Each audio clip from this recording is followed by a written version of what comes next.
Nadie en aquel gimnasio de Bangkok sabía lo que estaba a punto de ocurrir. Los entrenadores, los fotógrafos, los periodistas tailandeses que llenaban las gradas de madera del estadio Lumpinee, ninguno de ellos tenía la menor idea. Tampoco lo sabía el promotor que había organizado el evento, ni el intérprete que traducía las conversaciones entre inglés y tailandés, ni el médico de guardia sentado en el rincón con su maletín de cuero negro. Nadie, excepto tal vez un hombre pequeño, de pie junto a la pared del fondo, con los brazos cruzados y una expresión que no era exactamente calma, sino algo más parecido a la concentración de quien ya ha calculado todos los resultados posibles y está esperando a ver cuál ocurre primero. Era el 7 de septiembre de 1971. Bangkok respiraba ese calor húmedo que te aplasta los pulmones, ese calor que convierte cada movimiento en un esfuerzo y cada segundo inmóvil en una pequeña victoria. El estadio Lumpinee, la catedral del Muay Thai, no era el lugar más cómodo del mundo, pero era, sin ninguna duda, el lugar más peligroso para encontrarse con alguien que quisiera hacerte daño. Y esa noche había alguien que quería hacerle daño a Bruce Lee. Su nombre era Yothong Srisuk. Tenía 32 años, medía 1,86 m y pesaba 110 kilogramos, no de grasa, sino de músculo construido durante 17 años de entrenamiento diario, desde los 15 años de edad. Era tailandesa, era campeona nacional de kickboxing en 3 categorías de peso distintas, y su récord era de 42 combates ganados, 0 derrotas. En Tailandia no era simplemente una atleta, era una institución. Los periódicos deportivos de Bangkok la llamaban Maeka, que en tailandés significa algo parecido a la tormenta que no se puede esquivar. Sus oponentes la conocían por otro apodo menos poético pero más preciso, el mazo, porque así era como golpeaba, no con técnica, no con elegancia, sino con una fuerza devastadora, primitiva, aplastante, como un mazo cayendo sobre todo lo que se interponga. Su rodillazo derecho había mandado a 3 competidores al hospital. Su codazo horizontal había fracturado la nariz a 4 rivales distintos. Su patada circular al cuerpo, lanzada desde una posición completamente erguida, sin aviso, sin preparación visible, había dejado inconsciente a un peleador holandés de 95 kilogramos en el segundo asalto de un combate de exhibición, celebrado 6 meses antes en Ámsterdam. Yothong Srisuk no venía a demostrar nada. Yothong Srisuk venía a destruir. El contexto importa. En 1971, Bruce Lee tenía 30 años. Era conocido en algunos círculos de las artes marciales. Había rodado una serie de televisión en Estados Unidos. Había dado demostraciones públicas. Había publicado algo de su filosofía del Jeet Kune Do.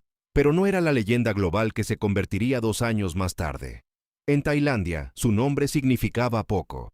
En los círculos del Muay Thai, donde la dureza se medía en cicatrices y en huesos rotos, un instructor chino de arte marcial que hacía trucos de velocidad para las cámaras no merecía demasiado respeto. Al menos eso era lo que pensaban la mayoría de las personas en aquel estadio esa noche.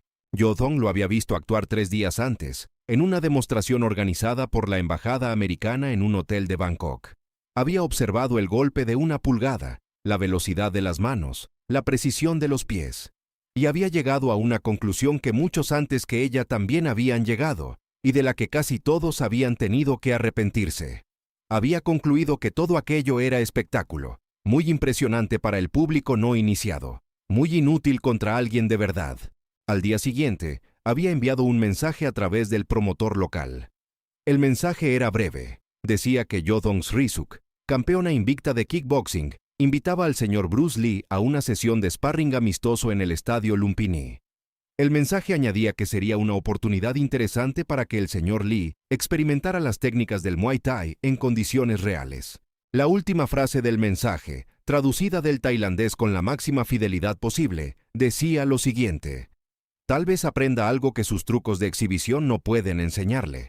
No era exactamente un insulto, pero tampoco era exactamente una invitación cordial. Bruce leyó el mensaje 2 veces, luego lo dobló, lo guardó en el bolsillo de su camisa y le preguntó al promotor qué hora era conveniente. El promotor intentó disuadirlo, le explicó quién era Yothong, le describió el récord, le habló del rodillazo, del codazo, del peleador holandés. Bruce escuchó con atención, asintió varias veces, y cuando el promotor terminó, preguntó de nuevo qué hora era conveniente. El promotor entendió que la conversación había terminado. La noche del 7 de septiembre, llegaron al estadio Lumpiné aproximadamente 150 personas. No era un evento oficial, no había carteles, no había taquilla, pero en Bangkok las noticias viajan rápido, especialmente las noticias que involucran a Yothong Srisuk y a un desafío. Los periodistas estaban allí, los entrenadores estaban allí, los campeones actuales y pasados del Muay Thai estaban allí, sentados en las gradas de madera con los brazos cruzados, con la expresión de quien ha venido a confirmar algo que ya sabe de antemano. Yothong entró primero. Llevaba pantalones cortos rojos y una camiseta blanca. Sus manos estaban vendadas hasta la mitad del antebrazo. Caminaba con esa seguridad específica de quien lleva suficiente tiempo, siendo el ser más peligroso en cualquier habitación que entra, y ya ni siquiera lo piensa conscientemente, simplemente lo es. Saludó a los presentes con una reverencia, subió al ring, shadowboxed durante 2 minutos con una naturalidad brutal, cada movimiento limpio, cada golpe al aire produciendo ese sonido seco y tenso que solo producen los músculos entrenados durante años, hasta convertirse en algo diferente de lo que eran al principio. Bruce llegó 4 minutos después. Vestía pantalón negro y camisa azul oscura, sin vendas en las manos, sin calzado especial.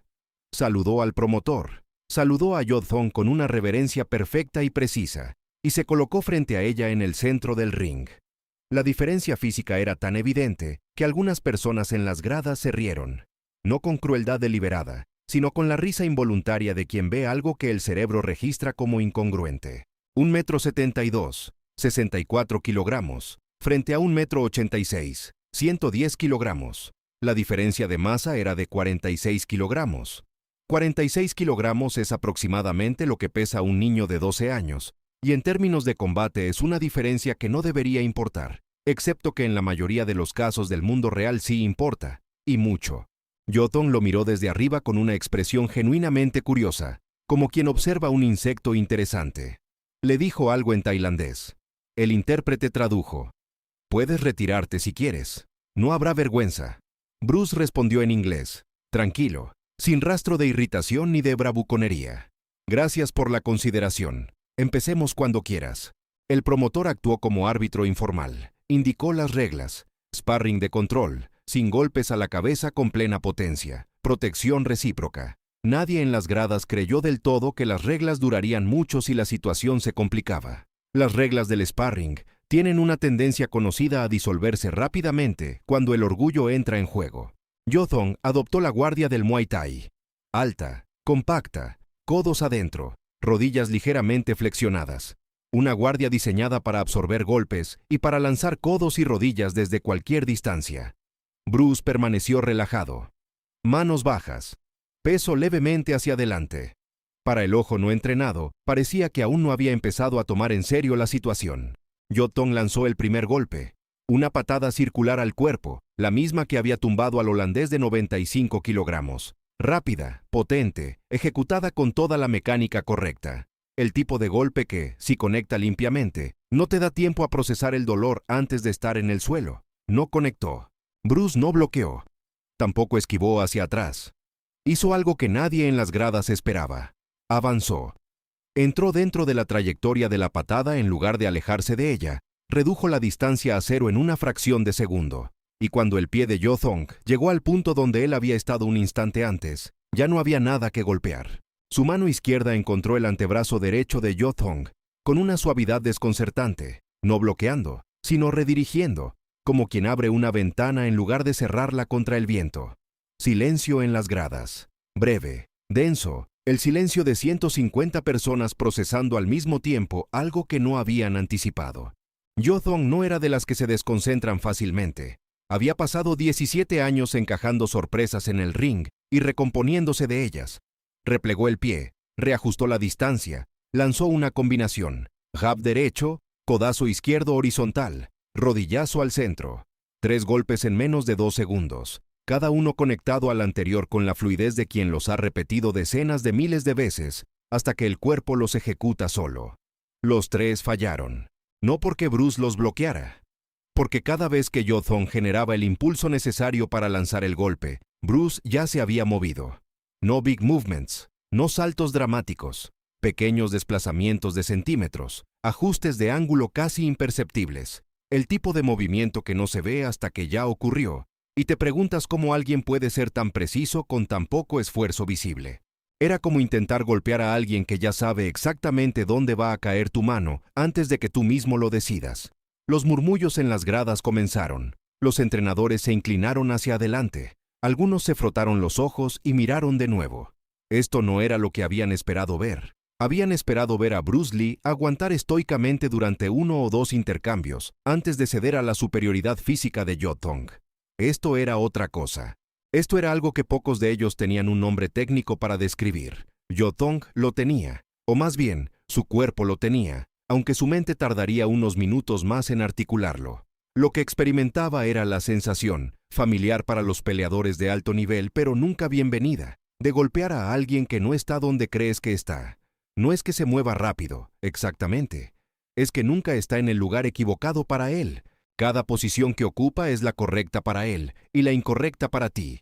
Y cuando intentas corregir eso, ya se ha movido de nuevo y la corrección llega tarde, y siempre llegas tarde, y llegas tarde de una manera que empieza a sentirse como si la tardanza fuera tuya, como si el problema fuera tu velocidad y no su anticipación. Pero Yodong tenía 110 kilogramos y 17 años de especialización, y 42 victorias consecutivas, y un orgullo legítimamente ganado. Y eso también pesa. Lanzó la patada circular de nuevo, esta vez con toda la fuerza disponible, sin restricción, la patada que le había partido costillas a 2 rivales distintos en los últimos 3 años. No la patada de entrenamiento, la patada real. Lo que ocurrió a continuación terminó en menos de 1 segundo. Bruce entró de nuevo, pero esta vez no solo redirigió. Su mano derecha encontró el hombro izquierdo de Yodong en el exacto momento en que el peso de ella estaba completamente desplazado sobre la pierna de apoyo. No fue un golpe, fue un contacto, una cantidad de fuerza aplicada con una precisión tan específica, en el ángulo exacto que contraría el centro de gravedad de Yodong, que el resultado no fue empujar, sino desequilibrar. Yodong dio 2 pasos hacia atrás involuntariamente, no porque la hubieran derribado, sino porque su propio cuerpo buscó el equilibrio, y el equilibrio estaba 2 pasos atrás. Nadie cayó, pero todo el estadio entendió lo que acababa de ocurrir. Si ese contacto hubiera sido un golpe completo, Yodong Srisuk habría estado en el suelo. Silencio. Largo esta vez. El tipo de silencio que no es ausencia de sonido, sino presencia de comprensión. Bruce dio un paso atrás, bajó las manos, miró a Yodong sin arrogancia, sin sonrisa de victoria, sin ninguna de las expresiones que normalmente acompañan a ese momento en el ring, cuando alguien tiene la ventaja y quiere que el otro lo sepa. Solo la miró, directo, con respeto genuino y con algo más. Algo que los peleadores de verdad reconocen inmediatamente, aunque rara vez tengan palabras precisas para nombrarlo. El reconocimiento de un igual que ha encontrado algo digno de su atención. Yodong bajó también las manos. Respiraba con fuerza.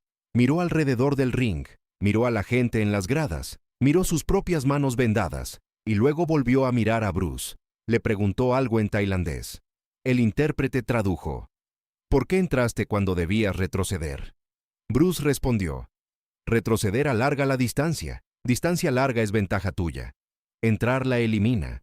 Sin distancia no hay palanca para el golpe grande. Yodong absorbió eso durante unos segundos. Luego dijo algo más. El intérprete tardó un momento, como si estuviera buscando la traducción correcta. Nunca nadie me hizo sentir que el golpe era mío antes de lanzarlo. Bruce asintió. Así funciona la intercepción. No reaccionas al golpe. Lees la intención antes de que se convierta en movimiento. Lo que ocurrió en los siguientes 40 minutos no tenía nada que ver con lo que ambos habían venido a hacer. Yodong Srisuk, la campeona invicta de 42 combates, la mujer que los periódicos tailandeses llamaban la tormenta que no se puede esquivar, se sentó en la esquina del ring y comenzó a hacer preguntas. Y Bruce Lee respondió cada una de ellas, demostrando lo que explicaba, pidiendo a Yodong que atacara para poder mostrar la respuesta en tiempo real, ajustando, corrigiendo, señalando, mostrando el Jeet Kune Do, no como un catálogo de técnicas, sino como una forma de leer el combate antes de que el combate ocurra. Los 150 espectadores no se movieron. Los entrenadores tampoco. Los campeones en las gradas, hombres y mujeres que habían dedicado su vida entera a entender el cuerpo humano en condiciones de máximo estrés, Observaban con la intensidad específica de quien está viendo algo que contradice algunas de sus certezas más antiguas, y no sabe todavía exactamente cuáles, ni exactamente cómo. Al final, Yothong le preguntó algo que el intérprete tradujo con cuidado. ¿Cuánto tiempo tomó aprender esto?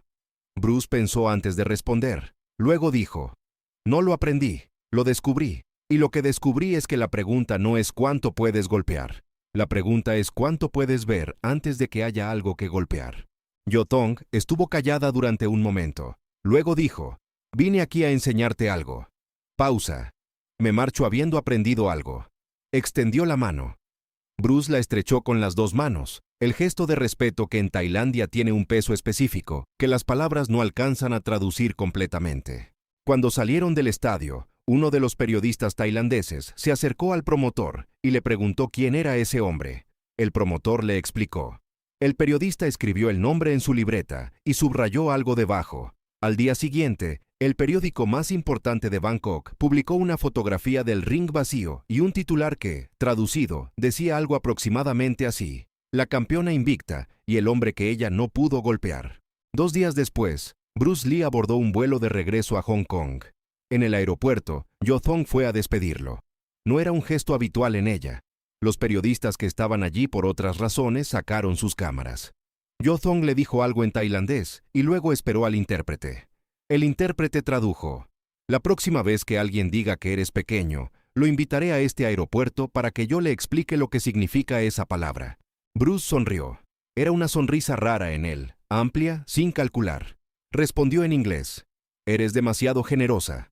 Luego agregó, más despacio: pero la próxima vez, intenta entrar cuando el instinto diga que debes retroceder. Ahí es donde ocurre todo. El avión despegó a las 10 de la mañana. En Bangkok, Yothong Srisuk regresó al estadio Lumpini y entrenó durante 3 horas más, pero entrenó diferente. No exactamente según el método de Bruce Lee, sino con una pregunta nueva instalada en algún lugar detrás de los ojos. La pregunta que los grandes peleadores más temen, porque no tiene una respuesta técnica, sino solo una respuesta honesta.